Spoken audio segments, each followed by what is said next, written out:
Helping you make the most of your retirement. This is the Retirement Years Podcast. Here are your hosts, Mary Ellen French and Dave Wing. Hi there, I'm Mary Ellen. And I'm Dave. And today we will discuss the importance of planning and managing your money for your retirement to make sure your financial plans align with your goals for your retired years. And we'll also look at the importance of reviewing your finances during retirement to meet any life changes or changes in your goals. And Mary Ellen, we've but we haven't spoken a lot on the financial part, and it is important. And I think we have the perfect guest to bring that to life. So you're right, Dave. We haven't really talked about financial planning much in the first couple of seasons. And really that was because in large part, there are a lot of really good financial podcasts out there. Mm-hmm. And Joe has one of them. So Joe Curry, who you're going to hear from shortly, is a certified financial planner, and he discovered our podcast early in season 1. So that would have been the fall of 2022. And Joe reached out to us to invite us to be guests on his podcast. So his podcast is called Your Retirement Planning Simplified, and we'll post a link to Joe's podcast on our Facebook and our Instagram pages. When we checked out Joe's podcast, what really resonated for me was that Joe's podcast isn't just about financial planning and giving people peace of mind so they can sleep at night. It's also focused on the non-financial aspects of retirement in hopes of inspiring people to have enough purpose in retirement to then want to get up in the morning. Yeah. And I really like how he describes that. So clearly for me and for you too, Dave, Joe's purpose in creating his podcast and our purpose in creating the Retirement Years podcast were very much in alignment. So bottom line, we said yes, that we would be guests on his podcast.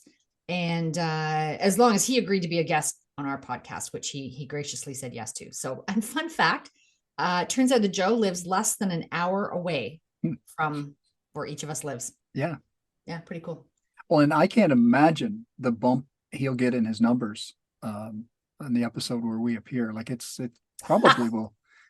He may be too big to talk to us. This is true.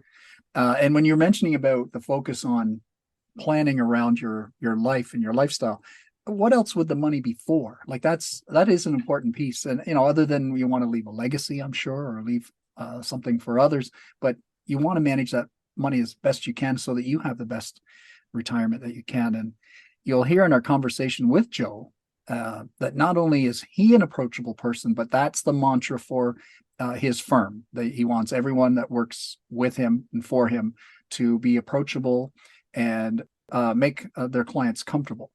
I know not everyone loves speaking about their finances, but Joe's approach is to get to know the individual first, as you mentioned, and then he can help plan their goals for retirement and keep them in alignment with their money. It does remind me, Mary Ellen, I saw a funny little sign on a tip jar at the local coffee shop. Mm-hmm. And it said, "Afraid of change? Then leave it here." That's pretty good. That's good. No, that's good. And true that time. Yes. So for our listeners, Joe started out as a general financial planner. And then he eventually came to be a specialist in retirement planning because he really enjoys helping people plan for that important transition from working to retirement. So we've asked him to talk about why he chose to specialize in retirement planning and to explain to us and to you the process that he walks clients through and the tool that he created called the Retirement Navigator. And he's also going to talk a little bit about what he calls true wealth. So here's what he had to say.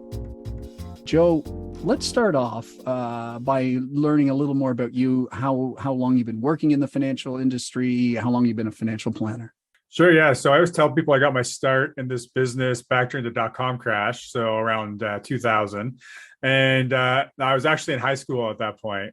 But I remember my dad coming home from work, and he's in this industry. And I just remember him beaming a little bit. I could tell he kind of had a proud moment. And so I asked him what was going on. And anyway, he just received a call from one of his clients that day. And she called him just to let him know that he was the reason she could sleep at night. And so that's what really kind of got me thinking about going down this path of being a financial planner. So fast forward about 10 years after that. So around 2010 is when I actually kind of started in the industry. I started in his business, and I was kind of doing some work with him around the office, doing some phone calls, that kind of stuff.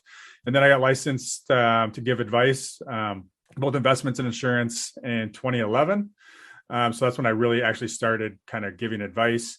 And then around 2016, I actually left my dad's business and became the successor of another business here, Matthews and Associates, my current financial planning firm. And so yeah, that was around 2016. So I worked with that advisor for a few years and became sole shareholder in 2019. And I got my certified financial planning designation. I think it was 2017. It was around 2017, 2018, somewhere in there. But I really made the shift to kind of all in on retirement planning when I made that shift to Matthews and Associates, because that was kind of the core of the business here. So around 2016 is really when I kind of went all in on retirement planning and left all the other things that I was doing behind. And so what I mean by that is, in our industry, kind of when you start, like in any business, you want to be able to put food on the table, so to speak. So you kind of generalize and do a little bit of everything, right? So I did a lot of like life insurance, term life insurance sales to young families to cover mortgages and income, things like that when I was first getting started. And I would do the investments and do planning where I could. And then there would be like group benefits, a little bit of everything. But what I found kind of over time is to really, I guess, be what I would consider a good planner, really making a difference. It was really important to specialize. And that just kind of was a natural fit when I came into this business, because again, that was kind of the core here already. But aside from that, I really enjoy that process of helping people make that transition into retirement, and then helping them make sure that they can get through retirement in a way where they're achieving true wealth, which maybe we'll talk about a little bit later. Well, actually, that's the next thing we're going to talk about. I mean, we've all heard that money can't buy happiness. It's certainly nice, though, to have planned ahead to make sure you've saved enough, or at least have some sort of an income to enjoy retirement. So you talk about helping your clients achieve true wealth, and listeners can't see me do this, but I'm putting air quotes around that. So tell us what you mean by that phrase, true wealth. Sure. Yeah. So, I mean, first I'd start by saying that the way that I look at wealth, and I think most people do, is it's not really about money, and that's why I use true wealth to really try to distinguish what I'm talking about. And right. So the way that I look at that from a high level is being able to spend time with the people you love, doing the things that you love, and also being in a position to create future opportunities for the people or even organizations that are most important to you. So it's really about kind of the freedom to make those choices. Right. Love that. And you'd mentioned, Joe, you found your way to wanting to work with people pre-retirement or about to retire, that group, to be a specialist in that area. But you must work with people of varying ages, obviously. And question, is it ever too late to say, I'm going to finally get over that hump and speak with a financial planner? Because some people, I don't know what puts them off from doing that, but is it ever too late? No, it's definitely never too late. I'm just trying to think of some scenarios. I mean, for one, if you've never done any planning or any saving, it's really important to have that conversation, because, if let's just say that you're 60 years old and you've really never thought about any of this kind of stuff. If you're at that point, then you really need to have a conversation with a financial planner, because you're more than likely not going to do the maybe the research and kind of give the thought to the bigger picture, because you probably don't know where to start, which is probably why you've put it off for so long, right? So even if you've done nothing, talking to a financial planner is going to help you get some clarity around what you need to think about. So kind of that's one instance. But another instance, I mean, actually the last few clients that we brought on in our firm here were actually into their 70s, well into retirement, doing really well for themselves, do-it-yourself investors. And so, one of them was an engineer, for example, really smart, and they really took kind of enjoyment in this. But they've also got to a point where they don't still want to worry about it. And also their spouses don't want anything to do with it. And so there's like a little bit of a worry of what happens if something happens to the one spouse who's looking after all of this. And so, they've gone through a process, and they've just found that the stress of not having it all on them is worth kind of, I guess, handing things over. So those are kind of two examples of someone who's really got it taken care of, who's pretty later in life as far as when you would think to start financial planning. And it's not that they haven't started, it's just that they haven't needed it to that point. And the flip side is if you haven't done planning, like for most people, you're not going to figure out even where to start. So just having a conversation with a planner is going to give you some clarity on where you need to start and what the next steps are. Joe, do you think that one of the reasons why some people don't seek out a financial planner is because they can't possibly see a way when they've got young kids and they're barely, putting food on the table and keeping a roof over their heads, especially in these economic times? They can't even imagine where they would find any savings to be putting into a financial plan. Do you think that that's part of why people put it off? Well, there's a few reasons. I would say that's one of them. Another one is, and I just I literally this morning, so this won't come out for a while, but I did an interview with Preet Banerjee, and he did his thesis on the value of advice. So one of the things that he found is like a lot of people don't really know what to expect. So there's kind of two arguments to the financial advisors. So some people are just like, they're robbing your money and it's just a waste of time and money. So don't even talk to them. And then there's the other side. They're kind of the evangelists for planners. And the answer is probably somewhere in the middle of what they do. But if you think that a financial planner is just going to help you with some portfolio decisions and you don't have a lot of, extra cash flow, like you're probably not going to go see a financial planner. But if you can find a financial planner who actually does financial planning and not just some investment advice, they're going to help you figure out, what do you need to be doing to meet your goals? And also what other areas could you maybe be making changes in that's going to allow you to free up cash flow? Or if you don't have any, extra cash flow to be building this big portfolio, you probably don't have a lot of extra cash flow should something happen to you or your spouse and your family needs looked after. So what are the kind of the things that could be put in place if something unexpected like that comes up, to at least make sure that you're not going to be, go bankrupt, your family is going to be living on the street or whatever it is, right? So there's a lot more a financial planner can help you with than just how much should you put away for savings, right? So there's probably a lot of other reasons. I guess one of the other reasons people don't get advice is because they're a little bit embarrassed about what they don't know and they feel like they're going to be judged. So one of our core values at my firm is approachability, because we understand. I mean, I've had so many conversations with people. They actually come in, they talk to me, and they're like, Joe, I haven't done this for so long because I'm honestly embarrassed about where I stand and what I'm about. Mm-hmm. And sometimes these are people who have done really well for themselves. But they don't have anything to compare themselves to because they don't want to talk about money, and it's not in their nature, right? So there's a lot of different reasons why people don't seek advice. It's become a mantra for Mary Ellen and I. We don't know what we don't know, and that's curiosity. So if you can look at it as I'm being curious, I'm not uninformed. I think it might help for sure. Yeah. So Joe, you have a young family. You enjoy sports. You're busy heading your own financial planning firm. And then on top of that, you've thrown in a podcast. So the podcast is called Your Retirement Planning Simplified. And it's, I think, nearly 2 years old now, right? You're approaching your 50th episode or maybe past that now?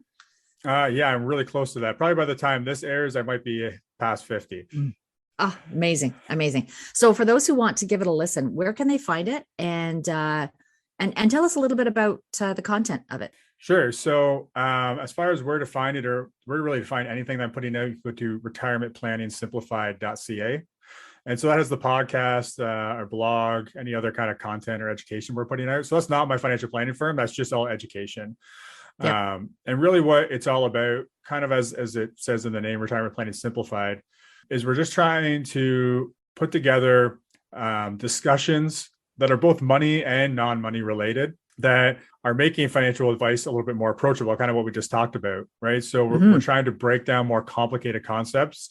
And there's a lot of things to think about when it comes to planning for retirement. When you're not to retirement yet, it's kind of put money away. Hopefully it's growing and compounding over time. But when you've been working for 30 or 40 years, all of a sudden, all that savings you've been doing, you need to turn it into a paycheck and you need to get it aligned with your government benefits, and you have a pension, and you want to try to make sure you're not paying too much tax. Like it gets pretty complicated, right? So we just try to break all those different topics down into kind of bite-sized pieces so that it's a lot easier to understand. So if someone wants to do this on their own, I mean, there's a ton of content there to really get you started and all the things that you should be thinking about. And that's another reason that you might want to listen to a podcast, even if you're not working with a financial planner, because you can start to understand, get some education for yourself, but also get a better idea of what a planner might do for you as well.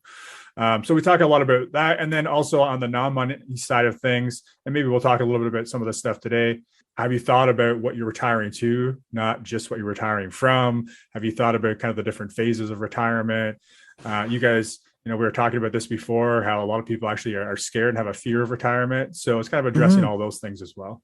And on that note too, Joe, when we first met you and spoke and exchanged emails, that we could have talked about a million different things because we're interested to find out more, but we honed in on your retirement navigator.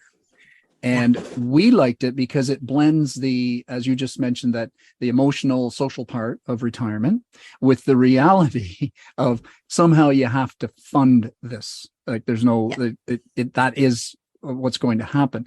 And those first two sections really focus on identifying your values and your life's purpose. And whether you're on your own or you've got a partner heading into this, either one. But tell us about that process in those first two steps when they're going to plan their retirement. Sure. So the first thing I always tell people is, as an advisor, for me to help you make smart choices about money, it's also important that I know what's important to you. So that's why we always want to start with values. And most people really haven't given a thought to what their values are. Like, I think internally they kind of know, and in a lot of ways they live by those values, but in a lot of ways people don't make decisions that are congruent with their values. And again, it's just, they're not being intentional. So we really try to start that process, and we do that in the office, but our navigator does the same thing.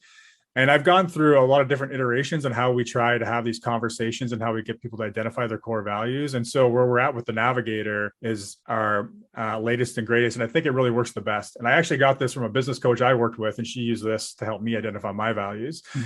It's really, first, it's just understanding, like just taking a blank piece of paper and writing down what comes to mind when you think of your core values, right? And you might write down 3 things, you might write down 30 things. It doesn't matter, but it's really just starting to have, that thought and go through that process. And then the next step is, and this is what really, I think, makes it easier for people, especially when they're a little bit intimidated about having this conversation or going through this exercise, is we actually have listed out, I'm not sure how many words are there, but a lot of different words that represent kind of the main core values that we see. So that step in the exercise is really just going through and circling all the things that really stand out to you as something that's really important to you. And then it's combining those 2 lists, going through the process of actually narrowing that down to, say, somewhere between 3 and 7. And that's how we get to your core values. And you could take it a little further than what we have in the navigator. Like, you could start looking at the values if you're trying to narrow it down and say, are any of these values like conflicting? Because, and I'm trying to think of an example right now, I can't think of one off the top of my head, but sometimes you'll have 2 values that kind of require different types of actions to live in alignment with. And so that can kind of help you narrow those down a little further. But the main thing is, once you have these core values, then if you are in a relationship, then you can take that to the next step and have a conversation with your spouse and try to narrow those down to family values when it comes to your family financial planning. But getting clear on those really starts to help you answer questions about your financial planning, because especially if there's any kind of cash flow restraints, I mean, no matter how much money you have, you can always spend more, right? So if you're trying to figure out, how do we free up cash flow, you can start going through what you're spending and start seeing, like, does this really align with my values? And I mean, this is probably a really overused example as far as cash flow, but, do you need the latte? So for some people, I mean, that, just the feeling they get and the time they get alone, reflecting or whatever they're doing when they have their latte, yeah, maybe that is in alignment with your values. But a lot of people are just not being intentional about how they're spending and spend thousands of dollars on that every year. That's not really adding any value to their life, and it's not in alignment with their values. So again, that's probably a really overused example, but just to kind of give you an idea of, why we want to make sure we understand our core values. So the second piece of that is finding your purpose. Now, when we mention purpose, a lot of people kind of think that, or they have a really hard time because they feel like, oh, I need to pick that one thing that's going to be my driving force for the rest of my life. And that's kind of intimidating. And it kind of gets people not wanting to go through the exercise, right? So we try to clarify here is that you don't have to have one singular purpose for the rest of your life, and you could have multiple purposes at once, right? But the main reason, first of all, that we're going through this is, especially if you've been working for 30 or 40 years, very often in North America, we tend to identify with our careers. Like that's kind of our identity. Yes. Right? Yes. And so very much so. Yeah. And so often, we're retiring from that career, but we really haven't thought about what we're retiring to. And, some people, and you guys would know more about this than I would probably, but some people, they can get to retirement and they can just thrive. Like they've got to figure it out and they don't need to give it extra thought. But other people, we've all heard stories of people who've, more tragic scenarios after work, right? And fallen into depression and worse. So for that reason, we don't want to wait till we get to that situation. Ideally, this is like before retirement, we start going through this process where we're identifying what our purpose beyond work is going to be. So into retirement. And so, this isn't all me, like I've taken this from other sources, right? So one of the main ones that I've taken a lot of this from is Benjamin Hardy. And he's wrote a book called Be Your Future Self Now, which I highly recommend to anybody, well, actually at any stage in life. But anyway, when we start thinking about these purposes, we think of it as something that's not going to be there forever, but just something that's going to get us out of bed in the morning. And so I'll give you an example for me. So my three, I call them my three, I'll call them priorities is probably a better word. So my three priorities right now are my family, my business, and my health. Of all the things I have going on in my life, I always try to come back to those three things. And am I moving forward to my goals there? Like, am I being a good father and husband? Am I putting in the work to stay on top of things for my clients and also running a business that's still going to be here to serve my clients? And am I taking care of my health so that I'm going to be around basically for those other two purposes? But once I get to retirement, then I won't have my business anymore, most likely. So I'll start thinking of, something else probably to fill that other piece. Maybe that will be taking on some other passion that has always been kind of set to the side that I've never really had time to focus on. I think a lot of people think that's going to be golf when they get to retirement, and then they realize they can only golf so much, especially if you're going to stay in Canada. I mean, you're not doing it all year. Nope. But really getting clear on that. So the Navigator kind of gives you some examples of things to think about, right? So start thinking back to when you were a kid, what did you always want to do that you said you were going to do when you had some financial independence, but then, life got in the way and you had your family and your work and everything else. So you never got to it. Right. Or what are just some things that you're interested in that you think would be fun? Because, and I think I used the example of the Navigator. Sometimes that one of those areas of purpose could really just be exploring what my purpose is going to be. And it's just making it a priority to try a number of different things and not just settling on one. Again, if we're thinking three priorities, maybe there's a couple set in stone, but one is really just experimenting. And then through that experimentation, then maybe you start to change those priorities over time based on your experience. But the main thing in here is two things I say. It's don't think this has to be the one purpose that's there forever, that's going to be your driving force. And the second thing is, I guess, don't be scared to change it up. Like, don't be scared to or have more than one priority, I guess is where I'm going with that. So anyway, the Navigator kind of walks through that in a lot more than I've probably given you. I haven't memorized it off the top of my head, but it's a pretty good guide to navigate you through that process. Yeah. It's aptly titled Navigator. Really. I felt that. Joe, you've touched on something that Dave and I have talked about in previous episodes, and that is the importance of curiosity. When we're little kids, we're curious about everything, right? Like we drive our parents crazy with the question, why? And I think somehow or another, the education system can sometimes take that out of us. Sad to say as an educator, but I think it's so important that when we are thinking about retirement, that we revive that sense of curiosity, because when you begin to realize that you have 100% creative control over what your future is going to look like, that's powerful. It's very empowering. And you need to stay curious and open to any possibility, right, that you want to create for yourself. So, yeah, absolutely. Yeah. One of your recent episodes looked at different types of retirement, including working after retirement. So once individuals have set their goals for retirement based on, what means the most to them, the Retirement Navigator then moves into current pre-retirement cash flow in part 3, and then predicted income streams after retirement, like things like government benefits in part 4. Why is it important to do both of these steps before retiring? So I've had, countless situations where clients have thought they figured out their spending, and then they got to retirement and realized that they were way off, and it starts with, well, there was just this one time we needed to do this, and then it was but just this one other time, and then we're 5 years in and we spent double what we had planned on spending, right? So it's very important to start going through this exercise ahead of retirement, ideally a few years ahead of retirement. And you can start by looking at all the money coming into your bank account, and then looking at I guess you can take out, what are you putting towards retirement, right? So what savings is going to retirement? Because you're not going to save for retirement in retirement, most likely. Do you have a mortgage that's going to be gone in retirement? That could maybe come off the top. Are you commuting to work? So maybe, that will lessen your vehicle and cost, maintenance and gas, that kind of stuff.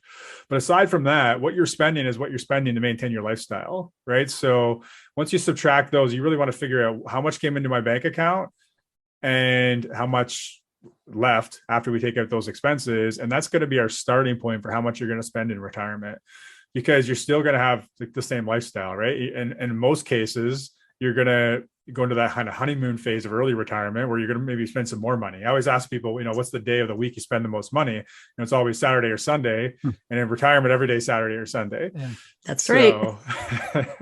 And so that's okay. There's nothing wrong with that. But we just need to be prepared for it. And we don't want to, lie to ourselves about what things are actually going to look like. So the first part is, just getting clear on that. Now, I also always tell people, once we've figured out we think that's going to look like, at least a year, and again, it's better if we can do this more than a year, but at least a year ahead of retirement, what we want to do is we want to actually set up a new bank account that we do all of our spending out of. And we basically is that amount we said we could live on, or we're going to live on. Now we just take all of our paychecks, and we're going to put that amount into a bank account that does all our spending, like whether it's paying bills, going out, whatever it is. So now we actually will see, if we do this a year out, we're going to see for a year, are we actually going to live the way that we said we're going to live? Or do we have to keep, dipping back into the other bank account? So that puts things in perspective a lot. So that's kind of it's a really important exercise to just see how realistic our expectations are. And then, so anyway, once we have a good idea of what we're going to be spending, going to figuring out what are our other income streams. So, assuming our listeners are in Canada, if we're looking at Canada Pension Plan, if we're looking at old age security, maybe you have a defined benefit pension. So if you were a teacher or something along those lines. So we look at, what do those income streams look like? How much of that spending is going to be provided by those fixed income pieces, we'll say. And the reason this is important is because now we need to figure out where's the gap, because the gap needs to be made up from something, right? So in most cases, that's going to be made up of investment withdrawals. There could be other financial products like an annuity or something like that could fit in there. But the main thing is we need to understand, what is that gap? How are we going to fill it? And then that's where the planning really comes in to figure out, well, how much do we need, or what do we need to have in place to make sure we're filling those gaps? So it's one thing to know what our spending is, but it's another thing to make sure we've accounted for how we're going to achieve that spending.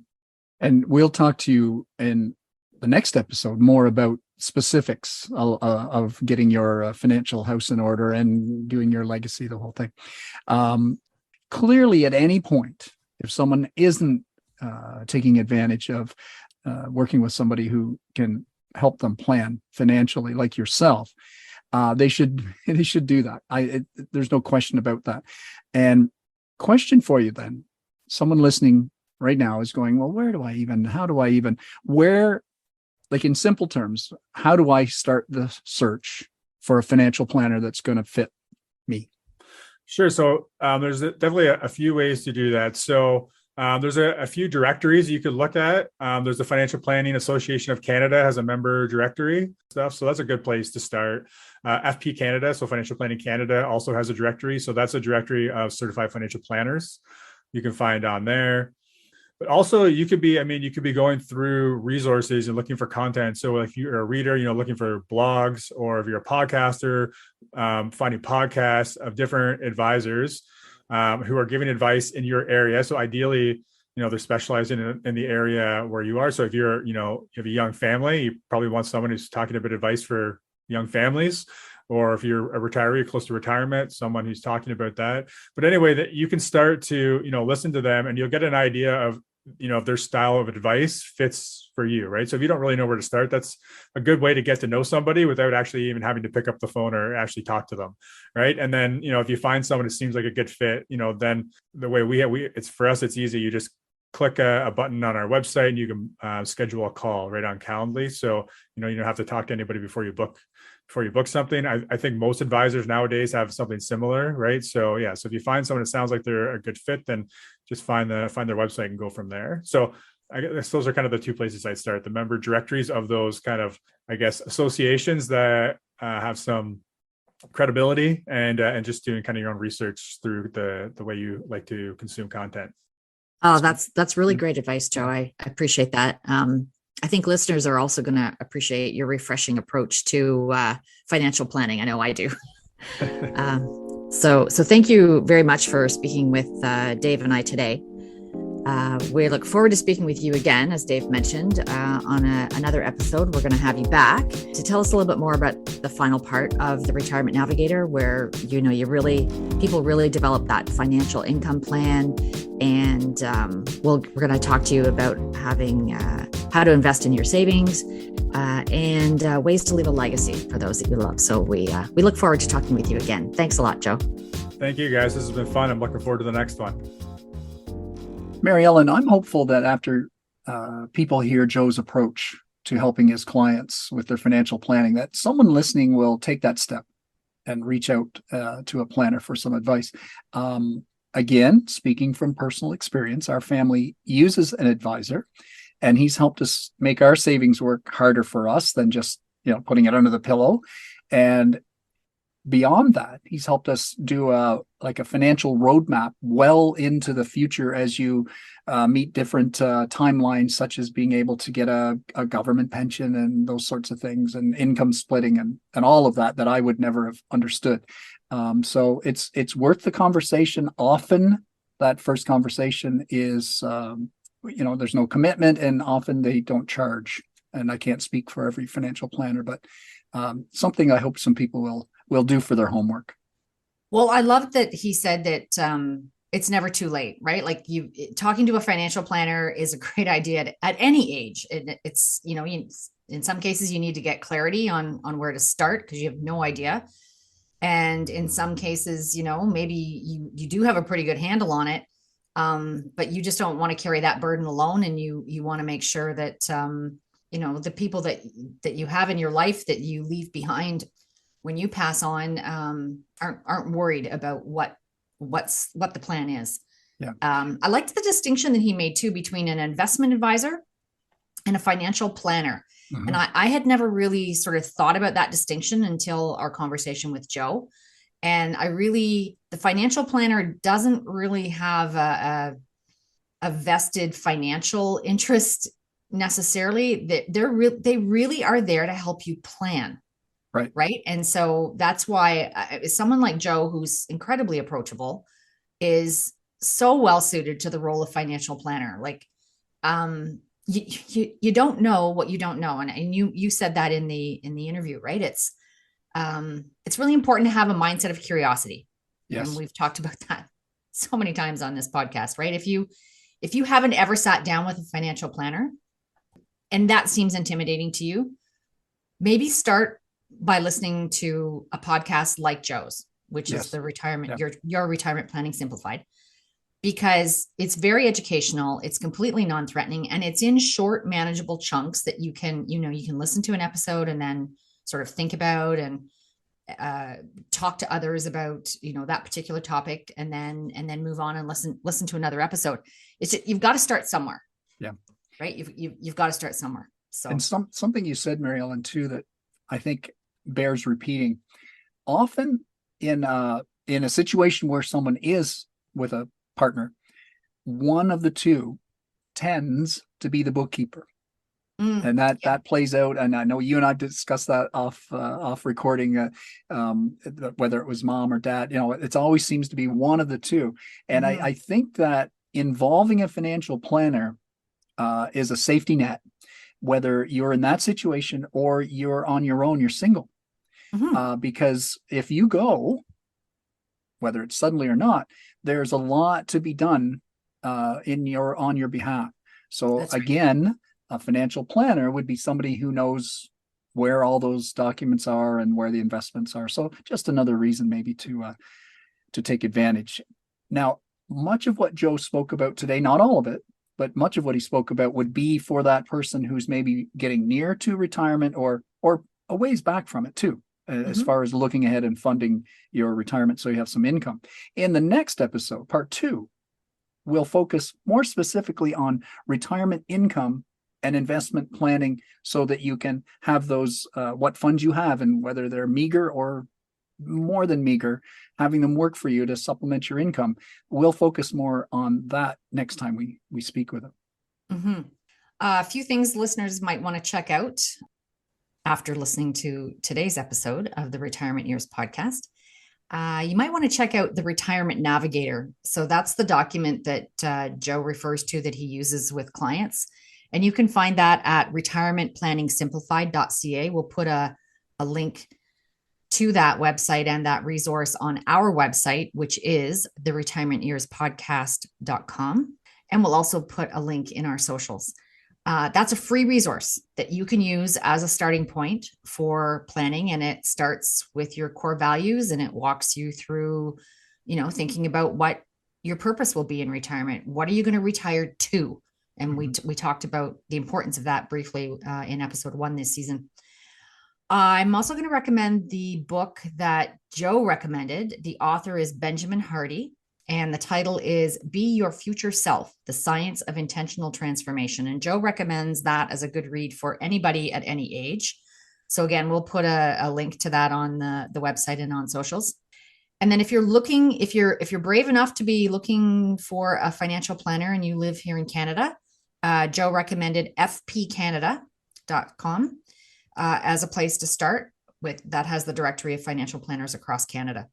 And last but not least, I do want to encourage listeners, wherever you live, in whatever country you are listening from, please donate to your local food bank.